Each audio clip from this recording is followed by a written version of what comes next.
Salut à toutes et à tous, c'est Ilyes. On se retrouve aujourd'hui pour une nouvelle analyse et pronostic en compagnie de Movsar Ibragimov qui est en pleine préparation de ses championnats du monde qui arrivent fin du mois en Albanie. Il est vraiment déterminé. Il nous fait le plaisir de pouvoir prendre un petit peu de temps en plein dans sa préparation pour répondre à mes questions. On va bien sûr vous parler du main event de cette UFC 295, combat qui va opposer Jiri Prohaska à Alex Pereira pour la ceinture des lourds légers de l'organisation.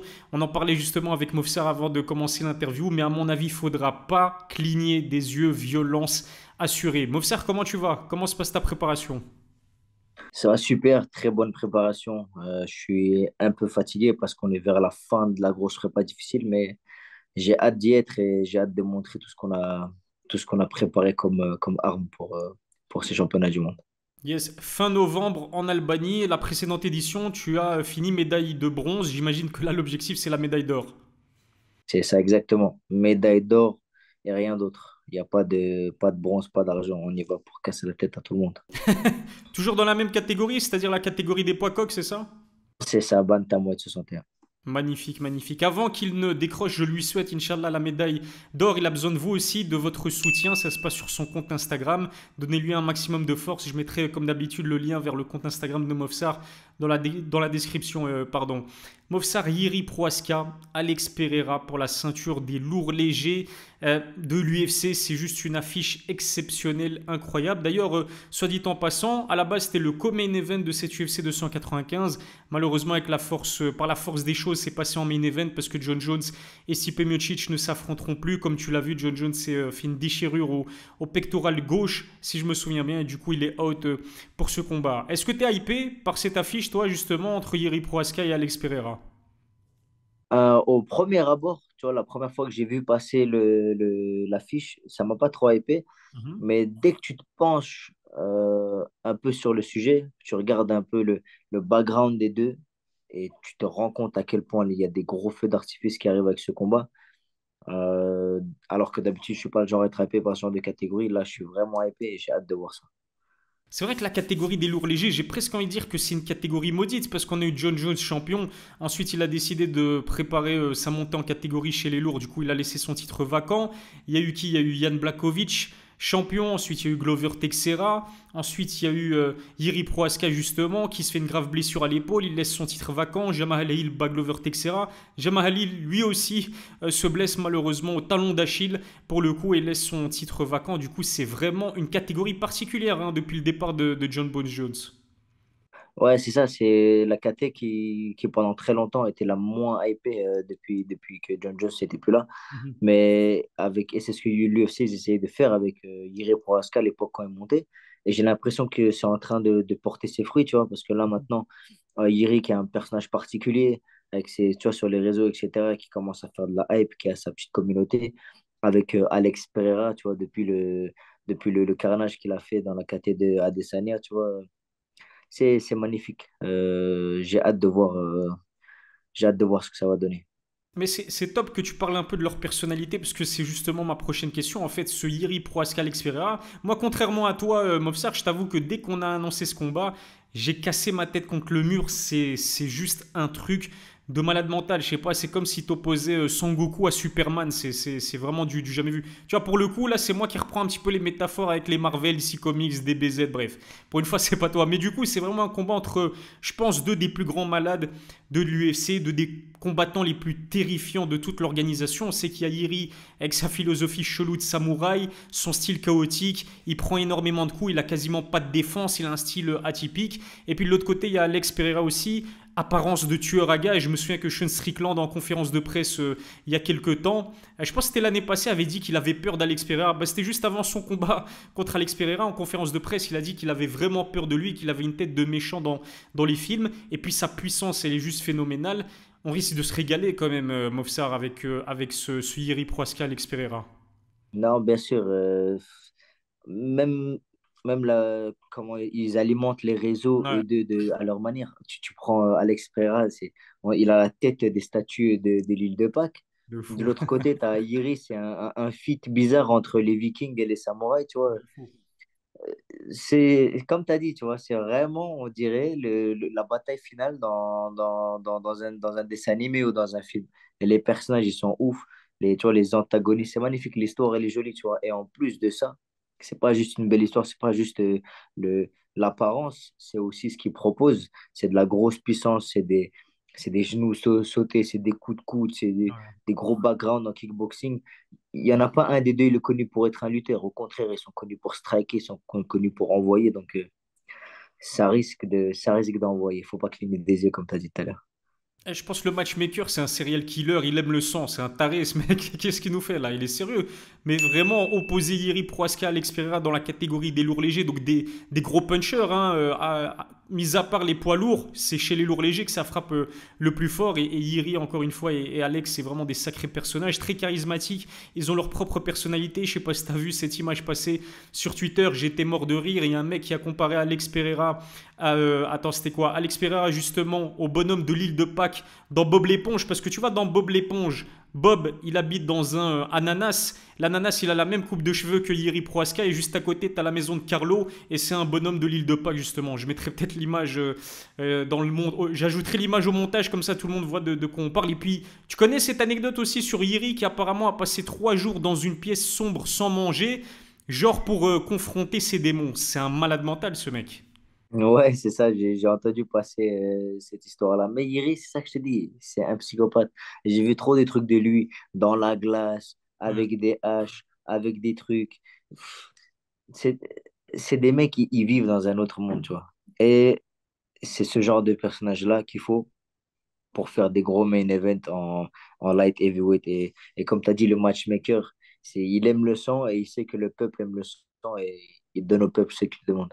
Ouais, franchement, ça fait vraiment plaisir d'avoir deux personnalités fortes et deux combattants aussi talentueux que Iri et Alex se confronter, se défier mutuellement dans cette catégorie des lourds légers qui avaient besoin de ce genre de combattants. Parlons un peu d'Iri, qui est de retour quand même après une grave blessure à l'épaule, survenue en décembre de l'année passée. Je me souviens, c'était en pleine Coupe du Monde.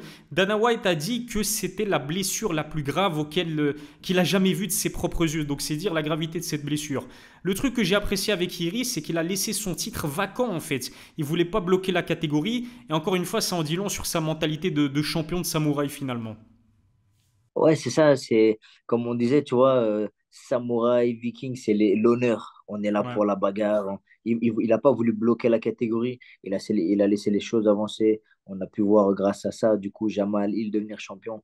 Et c'est passé de belles choses. Et il revient en, tu vois, en challenger, mais que le peuple considère comme le champion. Donc, je comprends, ça donne un petit effet gladiateur en plus. Donc, ces casquettes, elles sont innombrables à Iri. Et en plus de Alex Pereira qui vient aussi avec une grosse histoire en peu de temps à l'UFC, ça donne un gros scénario à ce combat. Et tous les deux, ils ont un caractère de fou. Ils ont ce qu'on demande, ils ont ce qu'on veut voir et ils ont ce que les gens aiment s'attacher. Les gens aiment s'attacher à ce genre de personnage qui a de l'honneur, qui a de la détermination, qui est là pour la bagarre. Et c'est ça qu'on aime. Ouais, c'est comme si Iri voulait mériter son Valhalla, tu vois, il doit mériter son Valhalla pour les amateurs de Viking, tout ça. Et ce qui rajoute aussi encore plus de piment, d'épices à cet affrontement, c'est le fait que Iri, il est devenu champion dans la catégorie des lourds légers en battant Glover Teixeira. Mais Glover Teixeira, c'est le big pot d'Alex Pereira. Donc Alex, je pense qu'il aura aussi envie de venger la défaite de son pote Glover. Il s'était imposé par soumission dans la cinquième et dernière reprise de ce combat, alors qu'il est habitué à mettre des gros KO, clairement. Je pense qu'il compte que 3 victoires par soumission dans sa carrière, de plus de 30 combats professionnels de MMA. La question que j'ai envie de te poser aussi, Mofsar, c'est qu'est-ce que tu penses finalement du style de Yeri Prohaska? Le fait qu'il ait terminé Glover Teixeira par soumission dans un combat qui était une grosse guerre, un combat qui était très difficile, ça montre déjà il a toutes les armes qui forment un combattant de MMA complet. On disait tout à l'heure qu'ils sont connus pour striker, qu'ils sont connus pour envoyer des gros coups, mais tu vois que réussir à soumettre quelqu'un comme Glover Teixeira, quelqu'un connu pour le sol, connu pour son jiu-jitsu, etc., ça prouve qu'il a toutes les armes qu'il faut.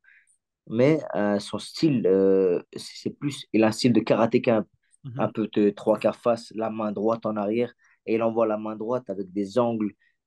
uppercut, crochet, il varie les angles, il a des genoux sautés, il a des high kicks, des coups de retourné comme il avait mis à Dominique Reyes. Il a des très beaux coups spectaculaires qu'on a plus tendance à voir chez des plus légers. Et c'est ça qui le rend très intéressant. Et le fait d'avoir ses mains basses, comme j'ai dit, c'est que il prend des coups. Il a pris beaucoup de coups contre Glover Teixeira. Et ça, c'est aussi quelque chose que le peuple aime parce que ça fait du sens. C'est pas un combat à un seul sens, tu vois. C'est ça que les gens, beaucoup, ils reprochaient à Khabib, c'est que ces combats, ils étaient toujours dans un sens. Il amenait au sol, boum, boum, boum. Et lui, il prenait deux, trois coups sur les 15 minutes. Alors que lui, il prend des coups, il donne des coups et tu sais jamais à quoi t'attendre. On sait qu'il est solide et qu'il sait faire preuve il sait faire comment dire. Ouais, preuve face à l'adversité, il est présent, tu vois, il peut souffrir et ensuite il arrive à trouver les ressources nécessaires pour renverser la vapeur, comme c'était le cas contre Glover Teixeira. Je vais te lire quelques stats sur Yuri. Il a 31 ans, il mesure 1,93 m, donc il est grand quand même, même pour un lourd léger. Il a une allonge de 203 cm, c'est énorme. Il reste sur 13 victoires consécutives, 12 finishes parmi ces 13 victoires. Premier combattant à avoir infligé un KO à Volkan Ozdemir et Dominique Reyes. Encore une fois, ça montre bien qu'il est tout simplement terrifiant, ce Tchèque.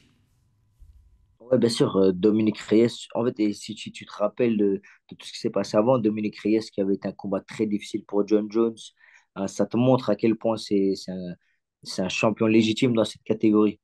C'est quelqu'un qui pourrait nous proposer. En plus, il a son prime, 31 ans dans le MMA, c'est 31, 32, 33, c'est ton prime, donc c'est quelqu'un qui est au top de son niveau. Et les chiffres parlent d'eux-mêmes, c'est quelqu'un de très dangereux. 12 finishes, 11 KO, non, magnifique. Magnifique. Qu'est-ce qu'on veut de plus? Ah, c'est un truc de fou. Et ce qu'il faut dire aussi, et je trouve qu'on sous-cote un petit peu son parcours à l'UFC, en tout cas à mon goût, on souligne pas assez son parcours à l'UFC, mais dis-toi que pour ses 4 premiers combats dans l'organisation, parce qu'il est passé par le Rising, il a même été champion au Rising, à l'UFC, il a affronté Volkan Ozdemir, ex-challenger pour la ceinture des lourds légers, Dominique Reyes, ex-challenger pour la ceinture des lourds légers, Texera, ex-champion des lourds légers, et maintenant Pereira, ex-champion des poids moyens. Le niveau de compétition, il est extrêmement relevé. Bien sûr, il a mérité totalement sa place, il a mérité tout ce qu'il a acquis et il l'a pas fait par un chemin facile. Il n'y a pas vraiment de chemin facile pour arriver là où on en est, mais lui, tu vois, il y avait la ligne droite, lui, il a fait Mhm. par là, il allait là-bas, il est passé par tout ce qu'il y a de plus dur à faire et il l'a fait avec la manière. Donc, il a totalement mérité son titre de champion et il mérite totalement, dès son retour, d'avoir un si beau combat, être main event et peut-être récupérer sa ceinture qu'il n'a jamais perdue.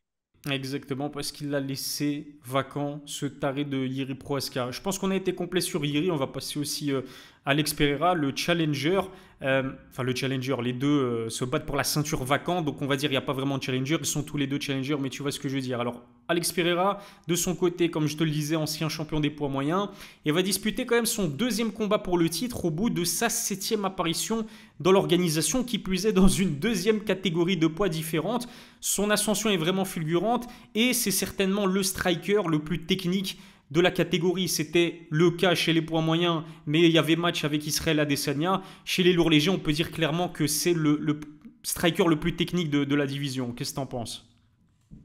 Bien sûr, si tu prends son palmarès au Glory, par exemple, au kickboxing, et ce qu'il a fait à Sean Strickland, qui maintenant est champion de l'UFC, en ayant battu Adesanya, tu peux facilement tirer ce genre de conclusion. Après, un combat n'est pas un autre, mais c'est sûr que c'est un des meilleurs kickboxers, si pas le meilleur de l'UFC. Je me souviens que toi, je pense que c'est toi qui disais ça, que t'aimais pas trop la technique et le striking d'Alex Pereira. Tu trouves que c'est pas si propre que ça en vrai, c'est ça, hein? Ouais, c'est ça, moi, j'aime pas du tout, du tout. Il a un dirty boxing, un peu comme Sean Strickland, qui lui aussi, il a un Ouais. dirty boxing. Mais tu vois, c'est un style pas propre, pas très académique, Mhm. mais ça n'enlève pas l'efficacité. Encore une fois, j'ai cet exemple, Khabib aussi, il a un style pas académique du Mhm. tout. C'était horrible, tu regardes surtout ses débuts. Même sur la fin, il savait pas mettre un middle kick, tu vois. Mhm. Donc, c'est des styles moches mais que tu t'en fous que ce soit beau ou moche tant que ça marche, tu vois. Donc, et il y en a qui aiment, moi j'aime pas, il y en a qui c'est juste mes goûts. Mais ça n'enlève rien au fait que c'est un des meilleurs strikers et moi je tiendrai pas 10 secondes face à lui. Bah déjà, c'est pas du tout la même catégorie, Mofsar. C'est peut-être en pente fort pente, t'aurais pu l'amener au sol, de ce qu'on a vu. Hein, c'est pas le sol, c'est pas ce qu'il préfère. On en parlera aussi son combat contre Jan Blachowicz. Mais en tout cas, il a une puissance nucléaire. Donc forcément, quand tu as une puissance comme celle d'Alex Pereira, que tu peux éteindre la lumière sur un seul coup, généralement son crochet du gauche, est-ce que tu as forcément besoin d'être technique ou pas? Bah non, c'est ça la facilité un peu, et c'est ça aussi en général qui fait que je suis pas trop un fan des combats poids lourds, c'est que c'est des gens souvent qui se reposent sur un coup ou deux coups, et surtout les gens qui, et il y en a peu qui ont autant de puissance que Pereira. Il a sa main, elle est devant, il fait ça, tu tombes KO. Et si moi j'avais autant de puissance, je peux te dire que je me prendrais pas la tête non plus à faire des Hmm. combos Tekken, tu vois, gauche, droite, crochet, low kick, crochet, high kick. Qu'est-ce que tu t'en fous? Tu Ouais. mets à la première étape, gauche, droite, il a mis KO le mec, tu vois, il a pas besoin de rajouter.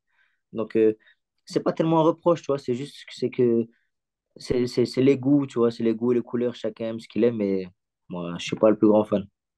En tout cas, je me souviens qu'Israël Adesanya disait qu'il avait les kicks les plus imprévisibles du game parce qu'il n'arrivait jamais à savoir quand il allait lancer ses kicks Alex Ferreira. Et je trouve, personnellement, je sais que les fans d'Israël Adesanya ne seront certainement pas d'accord avec moi, mais je trouve que dans les deux combats qu'on a vus entre Alex et Israël à l'UFC, Alex Ferreira a démontré qu'il avait un striking peut-être plus technique et en tout cas, il a plus d'expérience en termes de striking qu'Israël Adesanya, même si le striking du Glory n'est pas le striking du MMA, on sait que c'est différent, mais c'est mon avis, c'est mon humble avis.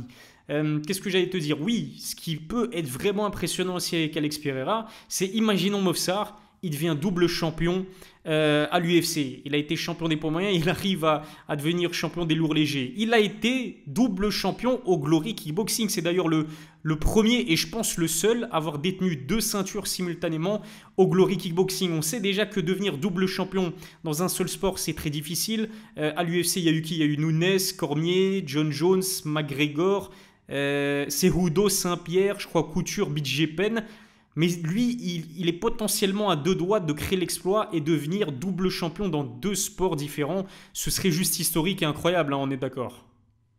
Ouais, bien sûr. Et il faudrait juste dire un truc, c'est que par rapport à Iri, comme on disait tout à l'heure, qui est passé par par le chemin le plus difficile, euh, Alex Pereira, lui, il est un peu passé par la petite porte, tu Ouais. vois. Il est arrivé avec son background et totalement mérité. Il est arrivé, il a éteint Sean Strickland, il est arrivé, il a éteint Adesanya. Puis même si, bon, Adesanya, il a pris sa revanche. Et le fait, en fait, ce qui justifie ça, selon moi, c'est que regarde, toi et moi, on est hypés et on n'est pas les seuls hypés par ce combat. Et c'est ça qui le rend légitime, tu vois, c'est que c'est quelqu'un qui, il a pas fait le chemin le plus difficile, mais tout le monde a envie de le voir et tout le monde a envie de le voir à l'œuvre. Et donc, il va faire peut-être, et en plus très rapidement, Hmm. euh, c'est peut-être même qu'il va battre un record de vitesse de double champion, tu vois, parmi tous ceux que tu as cités. Il va faire un grand exploit, une première mondiale peut-être avec le Glory et le l'UFC aussi. Une première mondiale, s'il le fait entre le Glory et le l'UFC, double champ deux fois. C'est un truc de fou qu'il a la chance de réaliser, s'il arrive à le réaliser. Ah, s'il arrive à le réaliser, franchement, il rentre dans les livres d'histoire. Hein, honnêtement, ce serait. Ok, c'est pas le meilleur combattant. Personne va le mettre dans le top 5 ou le top 10 des GOATs. Mais en termes de palmarès, je crois que qui peut dire qu'il a été double champion au Glory Kickboxing, organisation numéro un du kickboxing, et en MMA, ce serait tout simplement phénoménal. Je t'ai cité les statistiques de Yiri tout à l'heure, je vais faire la même chose avec Xpera. Alors, le Brésilien, il est plus vieux quand même que Yiri de 5 ans, il a 36 ans, même taille, 1,93 m, 3 cm de moins d'allonge par rapport au Tchèque, 200 cm d'allonge en ce qui concerne Poatan, comme on le surnomme. 8 victoires, dont 6 par KO TKO pour 2 défaites en MMA. En kickboxing, par contre, 40 combats, 33 victoires, 21 sur KO. On l'a dit tout à l'heure, hein, c'est un combattant puissant, athlétique, qui a réussi l'exploit de devenir le premier chez les poids moyens à battre Israël Adesanya, tout comme Iri. C'est aussi c'est un combattant qu'il faut respecter parce il est tout simplement dangereux. C'est ça, tu peux pas te relâcher, et j'allais dire, tu peux pas exposer ta tête face au coup qu'on voit Alex Pereira, mais c'est un peu ce que fait Iri dans ses combats précédents, c'est qu'il s'expose beaucoup. Et donc, quand tu regardes, quand tu te penches sur ce combat, c'est ça qui le rend très intéressant. dans son combat contre Glover Teixeira, les commentateurs ils disaient, wow, très impressionnant le menton, le chin de Iri qui arrive à encaisser des coups de fou. Et tu te demandes, est-ce qu'il va réussir à encaisser les coups de Poatan, tu vois? Donc, il y a beaucoup de choses qui te donnent envie de regarder ce combat. Et j'ai hâte de voir qui frappe le plus fort des deux. Parce que tu vois, il a une moins grande allonge que Iri. C'est la première fois qu'il vient dans cette catégorie. Donc, il va être face à un géant comme lui. Mhm. Parce que c'était un géant parmi les géants dans la catégorie des middleweight. Mais maintenant, tu te retrouves avec deux géants, deux psychopathes, deux allumés de leur cerveau. Et tu te dis, c'est lequel le plus allumé des deux? C'est exactement ça. Les deux font plus de 100 kilos hors compétition. Ils sont gigantesques, athlétiques, effrayants. Non, encore une fois, bravo au matchmaker d'avoir mis en place une telle opposition. Il me reste une dernière question à te poser avant qu'on passe au pronostic. Mais Alex Pereira à l'UFC compte un seul combat pour l'instant chez les lourds légers. C'est fait il y a quelques mois. C'était contre Jan Blachowicz, ancien champion de la catégorie lui aussi. Il l'a emporté sur décision partagée. Je trouve que dans la physionomie du combat, c'était un peu ce que j'ai vu entre Khamzat et Kamaru Usman, toute proportion gardée, dans le sens où Yann a pris le dessus sur Alex Pereira au sol, il l'a amené au sol, il a pris le dessus clairement dans le premier round. Je pense même que ça a été scoré 18 par certains juges si je ne dis pas de bêtises. Et puis deuxième et troisième round, on a vu Alex Pereira revenir en striking, être le plus précis, le plus agressif des deux. Yann l'a amené au sol, je pense, dans le troisième round, mais il n'en a pas profité pour lui infliger vraiment de dégâts. Du coup, victoire sur décision partagée pour Alex Pereira. Ce qu'il faut dire, c'est que le combat s'est fait à Salt Lake City, 1300 mètres d'altitude. Mais moi, je trouve que pour son premier combat chez les lourds légers, il était plus lent. Bon, après, c'est logique, hein, tu passes de 84 kg max à la pesée à 93 kg max à la pesée. C'est logique, mais je l'ai trouvé lent, pas aussi explosif qu'il en avait l'habitude. Toi, comment est-ce que tu trouves les débuts de Poatan dans la catégorie des moins de 93 kilos? Ce combat-là, il n'était pas ouf. On est d'accord. Mais ouais, pas ouf. Mais un combat, je trouve que c'est pas assez pour juger vraiment de ce qu'il va faire dans cette catégorie. Parce qu'il peut y avoir plein de facteurs, tu vois. Comme tu as dit, il y a l'altitude. Peut-être que juste comme par hasard, ce combat-là, il était moins prêt. Peut-être que le fait de s'attendre à se faire lutter par Yann a fait qu'il avait un style différent. Donc, plein de choses rentrent en compte et je pense qu'il lui faudra au moins encore deux, trois combats avant qu'on puisse vraiment se faire une idée de sa place et son style. Est-ce qu'il va garder la même technique? Est-ce qu'il va tout garder en même proportion qu'il faisait en middleweight dans cette catégorie-là? Et le meilleur moyen de voir ça, d'ailleurs, ça va être dans le combat qui va l'opposer à Iri. Parce que là, fatalement, il ne s'attend pas à se faire lutter, en tout cas par Iri, à mon avis. Il s'attend à striker, il s'attend à envoyer. On verra de quoi il est capable et on verra de comment il fait ça face à un autre gros striker comme lui. Ah, j'ai hâte, hein, j'ai hâte. C'est vrai que je ne l'ai pas dit, mais rendez-vous le 11 novembre. Pour nous les francophones, ce sera le dimanche 12 novembre vers 6 heures du matin pour assister au combat principal de cette UFC 295 pour la ceinture vacante des lourds légers. Movsar, il reste plus qu'une question, la plus importante. Nos pronostics, ton pronostic, comment est-ce que tu vois le combat se dérouler? Lequel des deux va être déclaré nouveau champion de la catégorie des lourds légers et comment? Comment est-ce que tu vois le combat se faire? Je pense que ça pourrait aller d'un côté comme de l'autre, pencher très rapidement d'un côté ou de l'autre parce que les deux ont de très grosses puissances, les deux ont des très grosses armes et des très gros coups dévastateurs. Mais j'ai envie de croire un peu en la beauté du vengeur, tu vois, le hitman de l'UFC qui vient poursuivre comme un cauchemar Adesanya, puis après qui vient venger le tonton Glover Teixeira. Tu comprends? Il a vraiment un personnage, on dirait le méchant. Tu fais un film sur l'UFC, le méchant, c'est lui. De fou. Et j'ai envie de voir, j'ai envie de voir ça arriver, j'ai envie de le voir devenir champion. Et je pense pas qu'Iri va réussir à encaisser les gros crochets gauche de Pereira. Donc je pense qu'il va gagner par KO au premier ou max au deuxième round, parce que je vois certainement pas, en tout cas, quel que soit le résultat, ce combat arriver à la destinée. C'est clair et net. Franchement, si ça va, la décision 5 rounds, avec deux monstres comme ça qui sont aussi agressifs, ça m'étonnerait vraiment. Mais bon, on a déjà été surpris, mais je pense qu'il y a vraiment énormément de chances pour que ça se finisse dans les deux premiers rounds par KO, comme tu as dit. Honnêtement, j'ai du mal à donner un vainqueur précis. Pourquoi? Parce que je trouve que Alex Pereira, stylistiquement, non pas stylistiquement, strikingement plutôt, c'est le striker le plus technique des deux, le plus précis des deux, le plus intelligent des deux. Parce que sans vouloir manquer de respect à Yeri, il est con quand même, c'est un con. Encore une fois, sans vouloir manquer de respect, mais aucune défense, il fait des choix improbables, comme contre Glover Texera. Parfois, il fait des trucs, tu dis, mais qu'est-ce que tu fais, Yeri? Je comprends pas, en fait, il n'y a pas de stratégie ou quoi? Son coin, son équipe établit une stratégie, là, il arrive dans l'octogone, il fait de la bagarre, en fait, c'est vraiment de la bagarre. Donc je me dis que s'il est con, comme il en a l'habitude de le faire, d'être, Alex Pereira par KO au premier round sur un gros contre, un check hook, justement, ou un kick, un head kick, pourquoi pas. Mais je pense que Iri, en fait, ses forces peuvent être aussi ses faiblesses peuvent être aussi ses forces, justement. S'il amène le combat à la bagarre, que c'est décousu, il a quand même des gros punch. Alex Pereira, on a vu que contre Israël Adesanya, bah, il avait pris un giga KO en se faisant contrer. Donc son menton, il n'est pas, tu vois, il est pas non plus imperméable.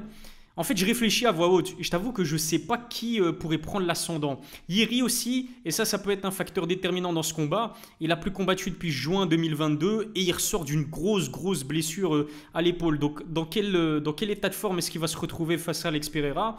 Mais j'irais que le léger favori des deux, ça reste Alex Pereira, Poatan. Donc, j'irais victoire sur KO, deuxième round d'Alex Pereira. Et le Brésilien qui arrive à devenir double champion aussi à l'UFC au bout de son septième combat, ce serait tout simplement historique. Merci beaucoup, Mofsar, d'avoir répondu à mes questions. Je sais que tu es en pleine préparation en ce moment, donc vraiment merci beaucoup. Encore une fois, n'oubliez pas d'aller lui donner un maximum de force, notamment sur ses réseaux sociaux. Je mettrai le lien de son compte Instagram dans la description. Potentiellement, il va nous ramener une médaille à la Belgique pour ces championnats du monde. En tout cas, c'est ce que je te souhaite. N'oubliez pas aussi de vous abonner à ma chaîne, d'activer la cloche pour recevoir les notifications, de lâcher un pouce bleu, c'est toujours important. Et puis, donnez-nous vos pronostics dans les commentaires. Mofser, merci beaucoup et à la prochaine pour une nouvelle analyse. Merci à toi, merci à vous tous qui donnez la force, les gars. Je reçois beaucoup de messages. Merci beaucoup, ça me fait chaud au cœur. Et on va aller chercher ces médailles.